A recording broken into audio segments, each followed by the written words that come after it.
An 11 a.m. game requires, for our team to think the right way. I thought they did a great job of thinking right about the trip itself. It's easy to think about how difficult and how early, and instead they thought about it as, a great opportunity to be the first game out, to go on the road and play 4 quarters with the competitive edge that they've been looking for in terms of playing for 4 quarters. And there's always that sense of playing early and getting back home. So I thought they did a great job of, thinking the right way. And then, you have to flip that switch from, preparation to performance. And to do that, you've got to play with a sense of urgency, and you've got to have the emotional control, but play with an edge. And they got off to a fast start. Played with great effort and enthusiasm. There was really an attention to the details out there, and finished strong. So that's what we're looking for from our football team. That's an identity that we want to create each and every week, and certainly one that we believe that we can be. Now it's about building on that and looking for that consistency. There were obviously some great performances, as highlighted by Jaden Daniels and Malik Neighbors being named the SEC Co-Offensive Players of the Week. The play of the two of them, was certainly elite. Daniels, 425 yards of total offense. The numbers. But I think if you really look at it closely, some of the things that maybe don't get the attention was his presence in the pocket and how many times he got hit after delivering, a great throw. Sometimes we cut it off and see the ball in the air, but you don't see the play all the way through. And made some great throws under duress. Those are NFL throws. Some of the ones that he made. Not backing down, staying in the pocket, knowing that he was going to get hit and still delivering the ball with great accuracy. And Neighbors, obviously, his ability to handle any coverage variations. And look, the things that sometimes don't get talked about, he maintains space on the field. He carves out an opportunity to catch the ball. Many times we see defenders squeeze out offensive players. Malik is strong and physical as well, and he can hold his line and give the quarterback an opportunity. So hats off to both of those guys. Great work, and look to do the same. I don't know that there's any reason why they can't continue to play at that level. Obviously, defensively holding Mississippi State to 7 total yards on their first 3 possessions. I thought defensively coming together, allowing just under 100 yards rushing in the SEC in terms of anything that you do is a job well done. 3rd down, we were really efficient. We got off the field.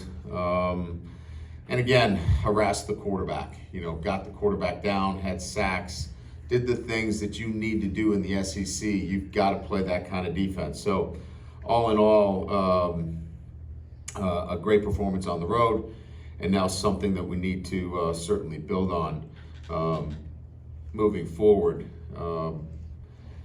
Get a chance now to play another SEC opponent in Arkansas. I think we all know about this game.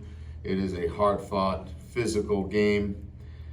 Each and every year, I think the last 3 years have been decided by a total of something like 9 points, I think. It's a rivalry trophy, battle for the boot, annual trophy between the two schools that started back in the mid-90s. So I know our guys understand who they're playing and the tough games that we've had with them, including last year. So they'll be prepared for that. Now it's about preparing the right way again this week, and then, playing with that competitive edge. So looking forward to that. They've got some really good players. Sam Pittman does a great job. I have a ton of respect for Sam, and he'll have his team ready to play, bouncing back after last week's loss. He'll have his team ready to go, and we'll have to respond in kind. KJ Jefferson, the quarterback, 3-year starter. I think we all know about his size and strength. He can run the football.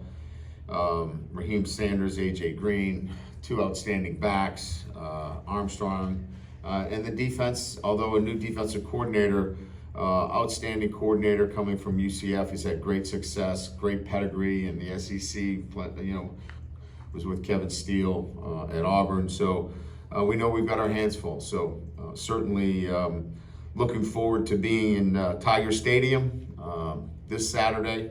We're going to take advantage of being there because we won't be back for a little bit. So we'll talk about that and make sure our guys relish the opportunity of playing at home. We had a couple of guys that did not play. I'll talk about them briefly. First of all, Omar Spates had that, what we felt like was a lower body injury. I would list him now as probable. Ovi Agufu, the same thing, lower body injury. I'd list him as probable. Same thing with Mason Taylor. All of those will be probable. Greg Brooks is out. I don't have a lot that I can report on Greg. It is a family matter, so I'm not going to speak on the family's behalf. If there's anything that I can get to you further after I speak with the family, we'll certainly give you information. But Greg is dealing with a medical emergency, and he will not be available. So with that, we'll open it up to questions. Coach, is it right up here, just to your left? Is it Greg's medical emergency? Or Yes, is it, okay. Greg has a medical emergency. Just the defense that you rolled out there, had one of the best showings of the year. Obviously, it had a lot of new faces. Was that the best 11 that you could put out there, or was it the best 11 at the time? Did you feel really good about it in retrospect? Yeah, we did. I mean, we had a lot of confidence that Braden Swinson would be able to go in there and play at a high level. He had during the year. Whit Weeks, we knew what we had. We had a young player, certainly a true freshman, but he can run all over the field. He's extremely athletic.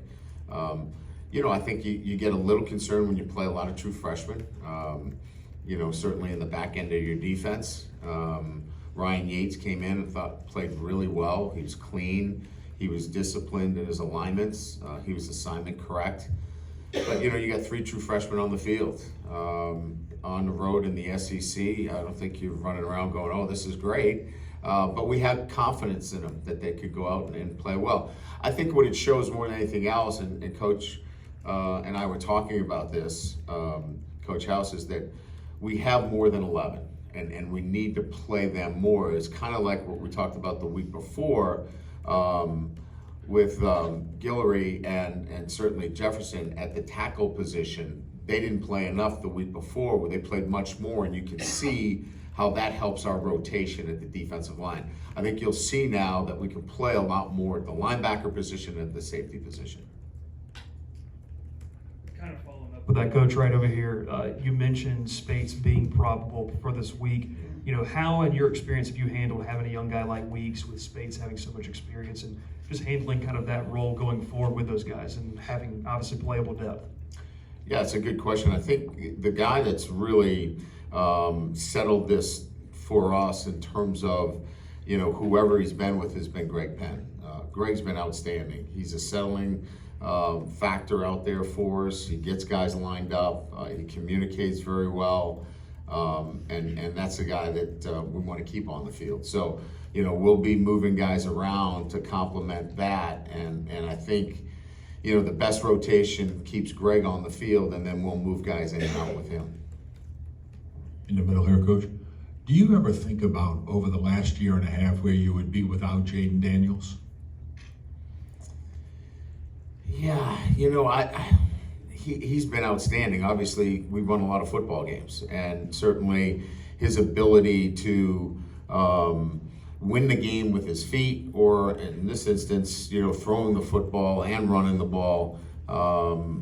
He was as good as anybody in the country, and we've seen a development now that we were week 3. I think if you look at week 3 last year, was it the week we threw for 85 yards? I think it was, and now he's throwing for 30 for 34. So we've seen incredible development at the position, and I think that's what's more exciting than where would we be without Daniels. Is it's fun to watch the development of a quarterback in that respect. Matthew Bruno on 3. Mason Smith now through 2 games. Just how have you seen him continue to get comfortable and where you think he's at? Yeah, I think he's getting there. I mean, we saw some things that he wasn't doing against Grambling that now he's starting to impact the game a little bit more. And I think that'll continue to grow as he continues to play himself in a position where he can play at a high level each and every snap. So, he's physically a presence in there. And we expect him to continue as the season progresses. He's going to be an impact player for us. So feel good about where he's gone over the last couple of weeks, and expect to see more of him as we move forward. Hey, Brian, in the middle, sorry. You've gone for it 8 times on 4th down so far this year. Would have been 9 with the first drive on Saturday. Right. Does that have anything to do with the clock changes? Have you philosophically changed at all just when you decide to be aggressive and when not to? Yeah, I mean, I think I've talked about this a little bit before. I think I use a combination of good sense in terms of what the game feels like. We use analytics, so I'm plugged into what the analytics are telling me relative to 4th down. And as you know, most of the analytics are much more aggressive than we are as we watch the game, right? 4th and 2 or 3 used to be considering a field goal inside the 10. Now it's almost 100% go for it. So I think it's a combination of getting a sense and feel for the game and how you feel like you might have control or not control of the game, plus the use of analytics. And then when you have a quarterback that is multidimensional, it really puts a defense in a bind. So I think we have those 3 factors working for us when we get to 4th down calls. Hey, Coach, right down here. It's 2 years now in a row where you guys have played freshmen early in their careers and they've largely responded. I'm wondering, just as a whole, though, how does that affect you guys on the recruiting trail? I mean, just over the last couple of weeks, I know you can't go into specifics with this, but just the conversations and stuff that you're talking to with these recruits about, just you come here and you develop and you can see the field early and play often with us. Yeah, look, everybody, I think, is in this recruiting cycle, we're recruiting young men that believe and have confidence in themselves that they can play right away. And certainly there are other factors that they consider now in making decisions on where to go, looking at the depth chart and looking at, can this help my, NIL? I mean, there are other factors now involved in that. So what we can tell them, and this is what I tell them all the time, I'm not afraid to play freshmen, but I'm going to play the best players. And if that is a freshman, I'm playing a freshman. If that's a graduate transfer, I'll play a graduate transfer. And I think our track record shows that the best players are going to play. And if you're a freshman and you can handle it mentally and physically, we'll put you on the field. Brian, speaking of freshmen, of all the great plays you guys had Saturday, the one that got the most attention in replay was Caleb Jackson running over the safety right in front of your bench. I was kind of curious what went through your mind when that play happened. And we see media fans, fans, we see a player who's making great individual plays. Do you see the same thing, or you see someone who's still developing and still has a lot to learn, or where are you with him and what he can contribute to the team? Yeah, I mean, the obvious answer is a physicality, explosiveness, but a young man that is still learning how to play this game. Remember now, if you look back on his high school career, he was not a 4-year player even in high school. So, he's learning how to play the game every time he steps on the field.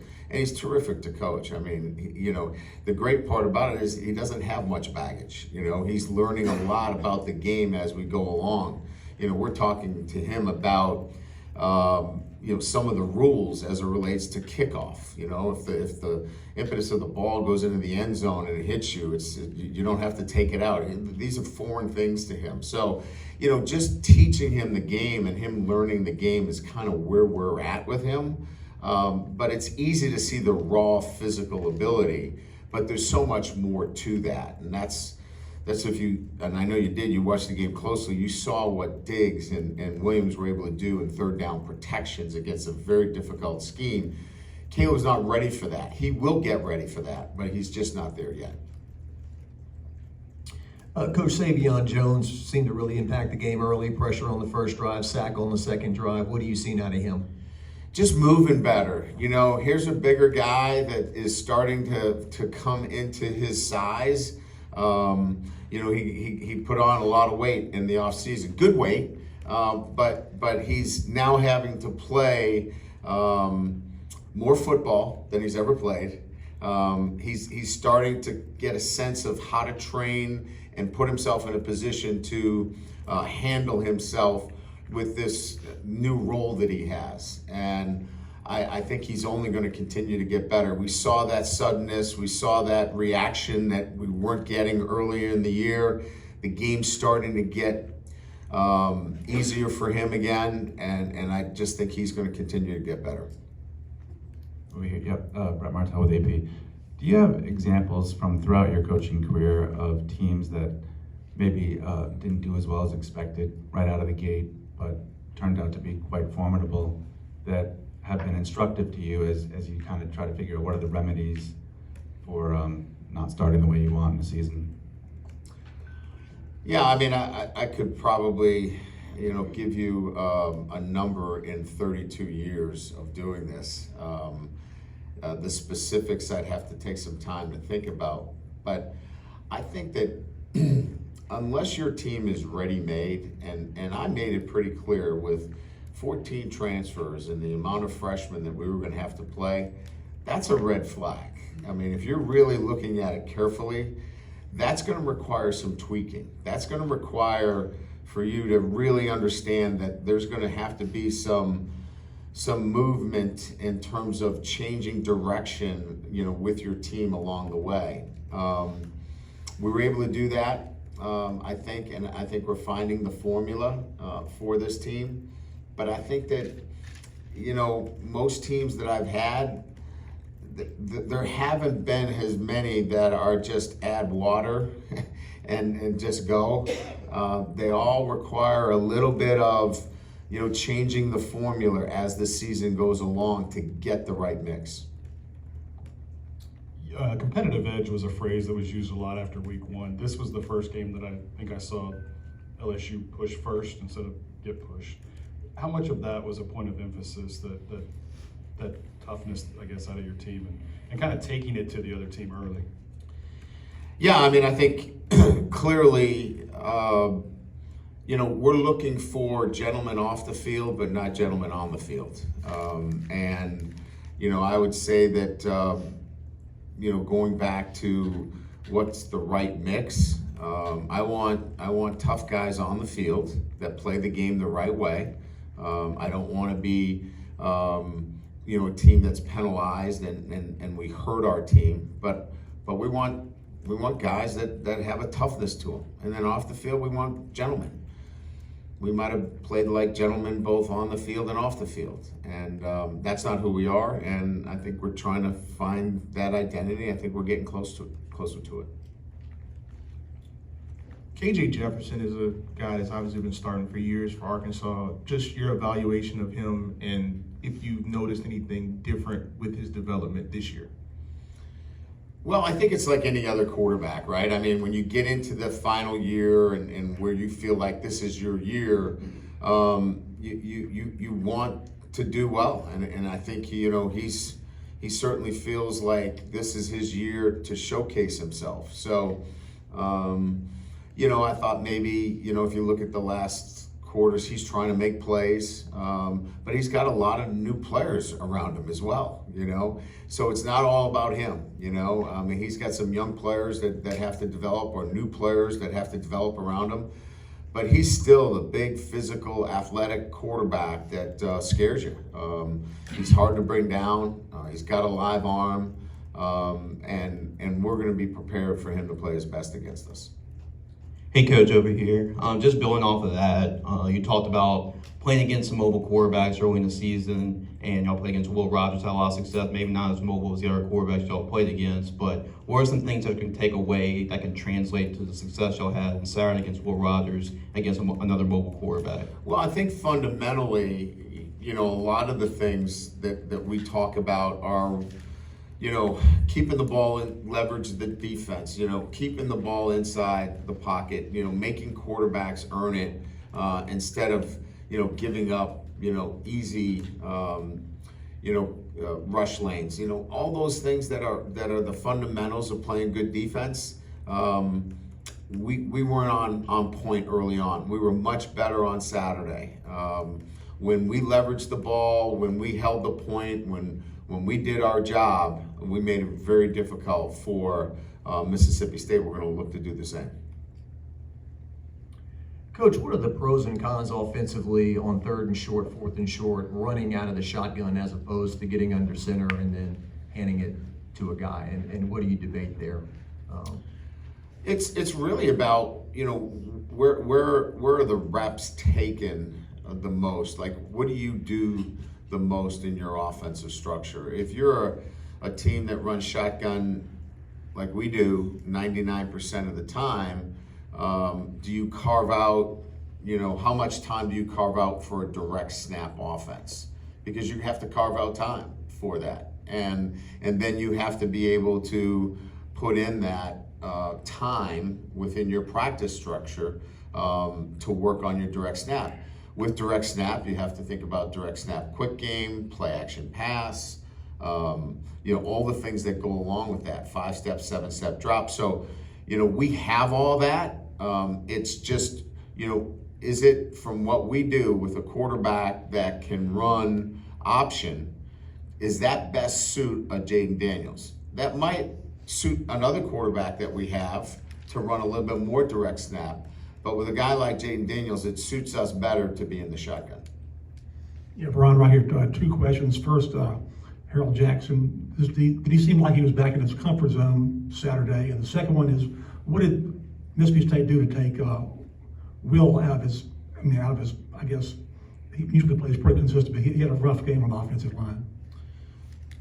So I think with Perk, I think just playing with that energy, playing with that edge, he's got to learn where that balancing act is, right? We don't want to get him in a position where he's taking a swing at somebody, he's out of the game, but he's got to play with energy. He's got to play with emotion. That's how he plays the game the best. And I thought he brought that. I thought he brought that competitive edge, and that's going to put him in a position to get to the quarterback and set the edge and run people down. And you just got to play. He's just got to play that way. And I think he was tweaking it and trying to find that. Early on, he was playing inside. He was thinking a lot. He was slowing down. I think he's coming back to finding what that balance is.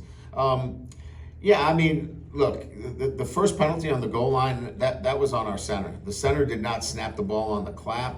Will gets called for a procedure penalty. The holding, we know all about holding, right? It is debatable on the call. The only one that I had a conversation with him is the retaliatory action with the helmet. And I said, look, you wear 7 and you're a captain. You got to make better decisions. But that's the first time I've ever talked to him about making a bad decision going into his sophomore year. So I think we're on the plus side when it comes to that with Will Campbell. Coach, has time for 2 more. Just real quick, do you know when Greg might be back again? Do not. And what was it kind of about Whit Weeks that y'all liked and trusted in him to be able to make a start in an SEC game for the first time? First of all, he has elite speed at the position. He can cover the field. He can run mistakes down. And when you can run mistakes down, that gives you a real advantage in terms of playing the position. The second thing is he sees an open gap, he's going to take it. You saw that early in the game. He shot the gap, TFL. He's got, obviously there's a learning curve there. There are some things that he did that, we're going to have to continue to work with. But when you have a guy that's that athletic, has a really good sense of pass coverage. He's not lost out there in pass coverage. And I would say that probably is the reason why he's out there, because he's not lost in anything. Can he get better in areas? Absolutely. And then he makes up for a lot of that with high-end athletic ability. Mississippi State was in the back. Mississippi State was the first of 5 SEC games for the team. How do we see that this weekend's performance is reciprocated in the next couple weeks? And then how have you seen the team's adjustment to the no stop clock rule on first downs? Yeah, I mean, that's the challenge, right? I mean, we're going to play 4 more SEC opponents. We need all hands on deck. We've got to be able to play with the same kind of competitive edge, the same kind of preparation. This is the grind of it now, right? This is where you get into your process and making sure that everybody has an understanding of doing the little things the right way every single day. We're off and running now. This is the good stuff for coaches. Players, maybe not so much. They want to get to Saturday, but we got to keep them focused on every single day. The clock rule really has no effect on what we do and how we operate. It's stopped before the half and it's stopped at the end of the game. So if it didn't get stopped there, maybe there'd be some alterations and changes that you would make. But because it's stopped in those critical possessions, it really hasn't affected us at all. Thank you. Thanks, Coach.